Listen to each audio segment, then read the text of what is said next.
یہ ہے وقت میڈیا۔ جے ہند۔ اس محترم شخصیت کے حضور سے قبل میں ابھی نقد سے پہلے پہنچنا چاہ رہا تھا، مجھے کشش بھائی کا حکم تھا کہ ابھی نہیں۔ بہرحال یہ جو پتھر ہے، یہ جو پتھر ہے آدمی تھا کبھی، اس کو کہتے ہیں انتظار میاں۔ یہ جو پتھر ہے آدمی تھا کبھی، اس کو کہتے ہیں انتظار میاں۔ یا ان کی شخصیت سے متاثر ہو کر کے میں یوں کہنا چاہوں گا کہ ہم ابھی ہیں تو ہنر ہم سے ہمارے لے لو، ورنہ ہم بھی کسی دیوار پہ لگ جائیں گے۔ یا یوں کہا جائے کہ ہم سے محبت کرنے والے روتے ہی رہ جائیں گے، ہم جو کسی دن سوئے تو پھر سوتے ہی رہ جائیں گے۔ وہ محترم اور معتبر شخصیت جس نے ایک عرصہ دراز تک اردو کی خدمات ہریانہ اردو یونیورسٹی کے ایک بڑے عہدے پر رہ کر کے کی ہو، اور تقریباً نثر میں آپ کی 17 کتابیں منظر عام پر آ چکی ہوں، اور کئی کتابیں آپ غزلیات اور نظموں میں لکھ چکے ہوں، اس محترم اور معتبر شخصیت کا نام ہے جناب شمس تبریزی صاحب۔ زوردار تالیوں سے آپ استقبال کیجئے گا اور بھرپور انداز میں ان کے اشعار کی پذیرائی کیجئے گا۔ تشریف لائے جناب شمس تبریزی صاحب۔ نہیں حضرات، یہ ہماری خوش نصیبی ہے کہ آج شمس تبریزی صاحب اور شکیل جمالی صاحب ایک مدت کے بعد شہر جگر تشریف لائے۔ آپ لوگ دونوں کو تالیاں بجا کر خیر مقدم کیجئے، زوردار۔ اور ایک بات میں بتا دوں، ابھی اڈیشہ ہوا، یہاں ایک ڈیٹ فیسٹیول ہوا، ایک سیشن ہمیں بھی ملا تھا 1 گھنٹے کا سوریزم کے اوپر، ایک انکشاف ہوا کہاں گئے شیوان، اور یہ بات سامنے آئی کہ اردو لفظ نکل کے کہاں سے آیا۔ یہ اردو کی یونیورسٹی کھڑے ہیں، ان کی موجودگی میں اردو کی ایجاد جس نے کری، اردو لفظ کی ایجاد کہاں سے کس نے کری، تو مجھے اس وقت میرا سینہ چوڑا ہو گیا جب مجھے پتا لگا کہ اردو لفظ کی ایجاد پردوات ضلع سے ہوئی تھی، اور مصفی نے اس کی ایجاد کی تھی، مصفی امروہی نے اس کی ایجاد کی تھی۔ یہ لفظ مرادآباد سے نکلا ہے اردو، اگر یہاں پر بھی اردو کی حفاظت نہیں ہوگی تو پھر کہاں ہوگی؟ واہ، بے شک بھائی، بہت بہت شکریہ۔ باتیں کہنے کے لیے بہت ہے لیکن وقت زیادہ ہو گیا ہے، آپ لوگ بھی موسم کی سختی کے باوجود بیٹھے ہوئے ہیں۔ میں جس جگہ سے آتا ہوں، اردو کا سفر ہریانہ سے شروع کیا تھا، اور ہریانہ جہاں کہتے ہیں کہ ایگریکلچر ہے، وہاں کلچر کے نام پر کچھ بھی نہیں۔ حضرات، جب کام شروع ہوا تو میری تحقیق کے مطابق جب میں چھوڑ کر آیا ہوں تو پتہ یہ چلا کہ اردو کا پہلا تنقید نگار حالی پانی پت کے تھے۔ حالی کے بعد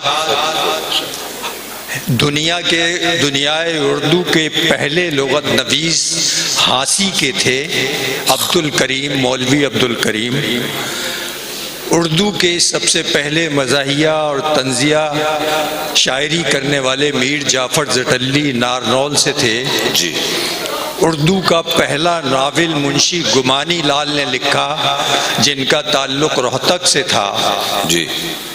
اور اردو کے پہلے پروفیسر مولوی وحید الدین سلیم پانی پتی تھے جنہوں نے حیدرآباد کی عثمانیہ یونیورسٹی میں پہلی مرتبہ اردو کی پروفیسری اختیار کی۔ جزاک اللہ۔ دوستو، اصل میں یہ چیزیں ایسی ہیں کہ ہم آتے ہیں، شاعری کر کے چلے جاتے ہیں، آپ لوگ محبتوں سے سنتے ہیں، داد و تحسین سے نوازتے ہیں، آپ کی واقعی محبتیں ہیں، خلوص ہے، لیکن یہ تار ایسے ہیں کہ اگر آپ اس کو کھولنے کے لیے بیٹھیں تو کھلتے ہی چلے جاتے ہیں۔ مصحفی نے اردو کا پہلا لفظ استعمال کیا، اردو کے حوالے سے استعمال کیا، یہ بات بالکل سچ ہے، لیکن اسی کارواں کو اس سرزمین سے جو لوگ بڑھا رہے ہیں، کم و بیش 28-27 سال سے تو میں اس شخص کو جانتا ہوں جس نے اب ٹوپی لگانا شروع کر دیا ہے اور پتہ نہیں اس سے پہلے کس کس کو ٹوپیاں اڑائی ہیں. لیکن میں اس زندہ دلی کی میں داد دیتا ہوں اس انسان کی کہ نامساعد حالات کے باوجود بھی کشش نے اردو کی یکجہتی کی وہ شمع آج تک روشن رکھی ہے. بالکل بالکل. سوال دو چار لوگوں کے یہاں موجودگی کا نہیں ہے، سوال اس علم کو پکڑے رہنے کا ہے کہ جس پر یہ پوری کائنات کھڑی ہوئی ہے. تو میں مبارکباد پیش کرتا ہوں بھائی کشش وارسی کو کہ یہ سلسلہ انشاءاللہ آپ لوگوں کی موجودگی کے ساتھ جاری رہے گا. اب میں ایک بات اور میرے دل میں کھٹک رہی ہے، وہ بھی کہہ دوں ورنہ پریشانی ہوگی رات کو. ہاں، اور وہ ہاں نہیں وہ ہے یہ کہ ابھی سامنے آ جاتا ہے. وہ یہ ہے کہ بھائی عورت ہی کیوں مرتی ہے کئی بار؟ کیا کبھی آپ نے محسوس کیا ہے کہ مرد کتنی مرتبہ مرتا ہے؟ واہ. اگر گھریلو ضروریات پوری نہیں ہوتی تو اس مرد سے پوچھئے کہ وہ کن خواہشات کو حاصل نہ کرتے ہوئے فرق صرف اتنا ہے کہ وہ مرتا ہوا دکھاتا نہیں. اس لیے اس بات کو بھول جائیے کہ کون مر رہا ہے اور کون جی رہا ہے. سچائی یہ ہے کہ اس کے بعد بھی زندگی چل رہی ہے. بے شک بے شک. واہ. بہت بہت شکریہ دوستو. بہت یار ابھی بھی آپ لوگ جاگ رہے ہیں، زندہ ہیں. بہت بہت شکریہ، بہت بہت شکریہ. کتنے اچھے لوگ بٹھا کے کتنے اچھے لوگ بٹھا کے رکھے ہوئے. ہاں ہاں ہاں. اب شعر سنیے، اب شعر سنیے. میں سوچتا ہوں کبھی ایسا ہو نہ جائے کہیں. میں سوچتا ہوں کبھی ایسا ہو نہ جائے. میں سوچتا ہوں کبھی ایسا ہو نہ جائے کہیں کہ خواب آنکھ میں ہو آنکھ سو نہ جائے کہیں. واہ. میں کیا کہنے شمس بھائی، زندہ باد زندہ باد. کبھی ایسا ہو نہ جائے کہیں کہ خواب آنکھ میں ہو آنکھ سو نہ جائے کہیں. آنکھ سو نہ جائے کہیں. میں سوچتا ہوں کبھی ایسا ہو نہ جائے کہیں کہ خواب آنکھ میں ہو آنکھ سو نہ جائے کہیں. اور یہ دیکھیے شاعری جو ہے اشاروں میں بات کرنے کا فن ہے. تمام لوگ جانتے ہیں، ہم نے بھی استادوں سے یہی سنا اور سیکھا ہے. اور تمام مطالعے کا جو سرا ہے وہ یہی ہے کہ آپ اشارے میں بات کر لیجئے. جو ایک عکس بنایا تھا پچھلی بارش نے، جو ایک عکس بنایا تھا پچھلی بارش نے، وہ شکل ابکے سے برسات دھو نہ جائے گا. واہ واہ. جو ایک عکس بنایا تھا پچھلی بارش نے، وہ شکل ابکے سے برسات دھو نہ جائے کہیں. وہ شکل ابکے سے، اور اسے یہ شکوہ کہ میں نے نہ پوچھا حال اس کا. اسے یہ شکوہ کشش وارسی، اسے یہ شکوہ کہ میں نے نہ پوچھا حال اس کا، اور مجھے یہ خوف میں بولا تو رو نہ جائے کہیں. واہ واہ واہ واہ. اسے یہ شکوہ کیا کہنے صاحب، زندہ باد کہ میں نے نہ پوچھا حال اس کا. اسے یہ شکوہ کہ میں نے نہ پوچھا حال اس کا، اور مجھے یہ خوف میں بولا تو رو نہ جائے کہیں. اور مجھے یہ خوف میں بولا تو رو نہ جائے کہیں. یہ غزل کے 3-4 شعر اور سنیے. بالکل تازہ شعر سنا رہا ہوں، عطا کریں. سنیں دوستوں. مطلب پیش کرتا ہوں کہ جو عیب کی ہے چیز، دیکھیے ہمارے درمیان کے سامنے کی موجودہ، اگر لوگ آج کل کے حالات سے واقف ہیں، میں تفصیل میں نہیں جاؤں گا. جو عیب کی ہے چیز ہنر ہو گئی تو پھر. واہ. جو عیب کی ہے چیز ہنر ہو گئی تو پھر. ہنر ہو گئی تو پھر اس بات کی کسی کو خبر ہو گئی.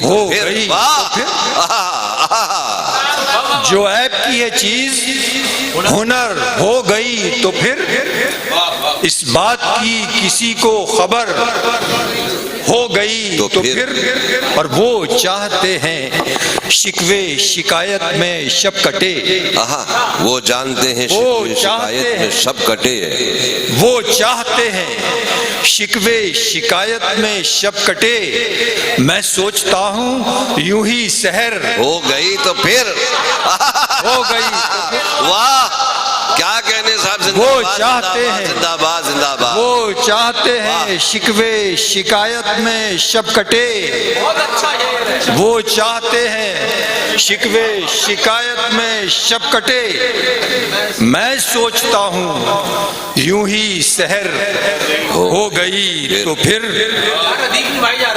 میں سوچتا ہوں یوں ہی سحر ہو گئی تو پھر، اور نادانیوں پہ اس کی میں ڈرتا ہوں سوچ کر، نادانیوں پہ اس کی میں ڈرتا ہوں، نادانیوں پہ اس کی میں ڈرتا ہوں سوچ کر، کوئی جو بات ادھر سے ادھر ہو گئی تو پھر، نادانیوں پہ بابا بابا بابا بابا، نادانیوں پہ اس کیا کی کہنے میں صاحب، ڈرتا زندہ باد ہوں زندہ سوچ باد، کر، واہ نادانیوں پہ اس کی میں ڈرتا ہوں سوچ کر، کوئی جو بات ادھر سے ادھر ہو گئی تو پھر، ایک غزل کے 3-4 شعر مطلب برائے مطلب سن لیجئے۔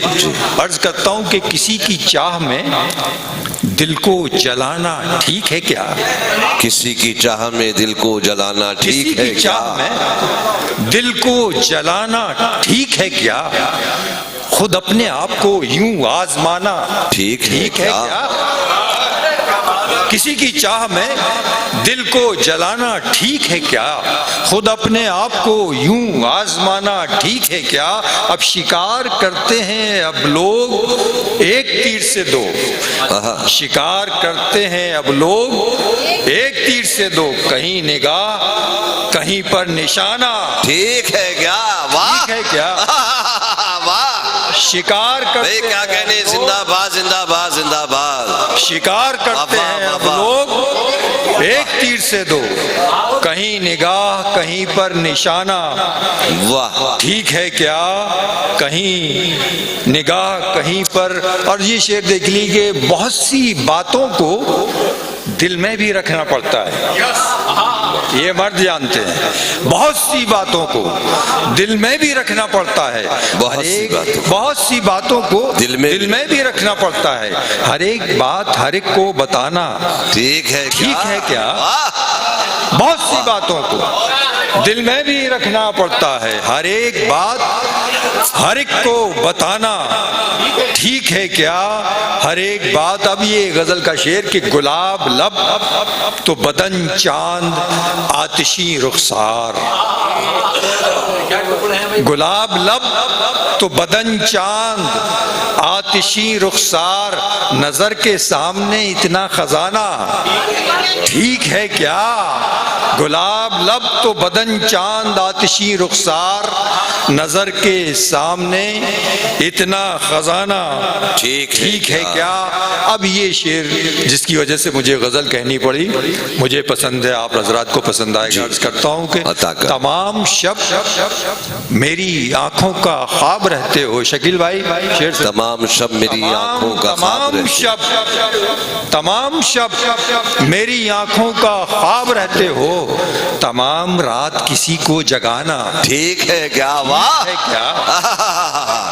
واہ تمام شب، واہ کیا کہنے سب، زندہ تمام باد، شب میری آنکھوں کا خواب رہتے ہو، تمام رات کسی کو جگانا ٹھیک ہے کیا؟ تمام رات کسی کو جگانا ٹھیک ہے کیا؟ اور یہ شعر بھی سن لیجئے کہ کبھی بڑوں کی بھی باتوں کا مان رکھو شمس، کبھی بڑوں کی بھی باتوں کا مان رکھو شمس، ہر ایک بات میں اپنی چلانا واہ واہ ہے کیا؟ کبھی بڑوں کی بھی باتوں کا مان رکھو شمس، ہر ایک بات میں اپنی چلانا ٹھیک ہے کیا؟ ٹھیک ہے کیا؟ اب ایک 3-4 شعر اور سن لیجئے، اس کی بعد اجازت۔ میرے بعد آنا بیٹھی ہوئی ہیں، واقعی اسے تو اپنے ہی انداز میں سنورنا تھا، اسے تو اپنے ہی انداز میں سنورنا اپنے ہی انداز میں سنورنا تھا، میرا نصیب مجھے انتظار کرنا، واہ واہ، اسے تو اپنے ہی انداز میں سنورنا تھا، میرا نصیب مجھے انتظار کرنا تھا، اور ہمیں نے کھو دیا احساس زندگی ورنہ، ہمیں نے کھو دیا احساس زندگی ورنہ سروں سے پانی کو بے خوف کب گزرنا تھا، واہ واہ، ہمیں نے کھو دیا احساس زندگی ورنہ سروں سے پانی کو بے خوف کب گزرنا تھا۔ اور آخری شعر کہ جناب میر نے جلدی میں چھوڑ دی دنیا، جناب میر نے جلدی میں چھوڑ دی دنیا، جناب میر نے جلدی میں چھوڑ دی دنیا، اسے سمجھنے کی خاطر انہیں ٹھہرنا تھا، واہ جناب میر واہ نے واہ واہ واہ، جناب کیا کہنے؟ میر نے واہ، جلدی میں چھوڑ دی دنیا، اسے سمجھنے کی خاطر انہیں ٹھہرنا تھا، واہ، انہیں ٹھہرنا تھا۔ بہت بہت شکریہ، بہت بہت شکریہ محترم عالی مرتبہ جناب شمس تبریزی صاحب، بہترین اور خوبصورت اشعار سے سامعین کو محسوس فرمائیں۔ اگر آپ چاہتے ہیں کہ آپ کے شہر کے مشاعرے وقت میڈیا کور کرے تو آپ ہم سے کانٹیکٹ کر سکتے ہیں۔